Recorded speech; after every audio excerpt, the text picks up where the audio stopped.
నలంద విశ్వవిద్యాలయం విదేశీ దాడుల్లో భాగంగా ధ్వంసమైన సంగతి మనందరికీ తెలిసిందే.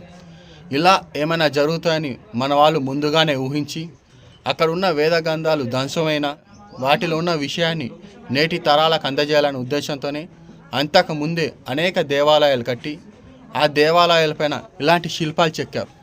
ఈ శిల్పాన్ని పూర్తిగా గమనించండి. ఇక్కడ 5 ఆడవారి విగ్రహాలు ఉన్నాయి. మధ్యలో ఉన్న విగ్రహం వచ్చే మానవ రూపం అయినప్పటికీ తల మట్టుకు మేకది. ఇందులో ఏదో విషయం ఉంది, కేవలం మనం అర్థం చేసుకోవాలి.